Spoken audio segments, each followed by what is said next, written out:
Hi friends, welcome to killer channel. Friends, ఎవరైనా మా ఛానల్ని సబ్స్క్రైబ్ చేసుకోకపోతే సబ్స్క్రైబ్ చేసుకోండి. ఎవరైనా మీ డాగ్స్ కానీ మీ పెట్స్ కానీ అమ్మాలనుకుంటే మా ఛానల్ త్రూ మా ఛానల్ వాట్సాప్ నెంబర్కి మెసేజ్ పెట్టండి.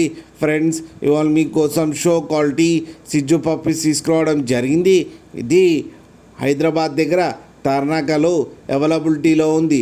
అండ్ దీని ఓనర్ ఏం చెప్పారంటే, వీలైతే ట్రాన్స్పోర్టేషన్ ఫెసిలిటీ అయితే ప్రొవైడ్ చేస్తామని చెప్పడం జరిగింది. అండ్ ఈ పప్పీ ఏజ్ వచ్చేసరికి 35 డేస్ అని చెప్పారు. Friends, male and female pups రెండు అవైలబుల్లో ఉన్నాయని కూడా చెప్పడం జరిగింది.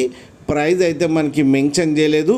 వాళ్ళకి ఫోన్ చేస్తే వాళ్ళే చెప్తామని చెప్పడం కూడా జరిగింది. ఫ్రెండ్స్ మీరు చూడవచ్చు పప్పీ ఎంత హెల్తీగా ఎంత క్యూట్గా ఉందో. కింద వీడియోలో మీకు ఎవరికైనా నచ్చితే టైటిల్లో కాంటాక్ట్ నెంబర్ ఇస్తాను, కాంటాక్ట్ అవ్వండి, మాట్లాడండి, తీసుకోండి. ఫ్రెండ్స్, అలాగే ఒక్కసారి డీల్ సెట్ అయిన తర్వాత అన్ని డీటెయిల్స్ బాగా చెక్ చేసిన తర్వాతనే మనీ పంపాలని కోరుకుంటున్నాం. ఫ్రెండ్స్, అలాగే మా ఛానల్ని సబ్స్క్రైబ్ చేయడం మాత్రం మర్చిపోకండి. ఫ్రెండ్స్.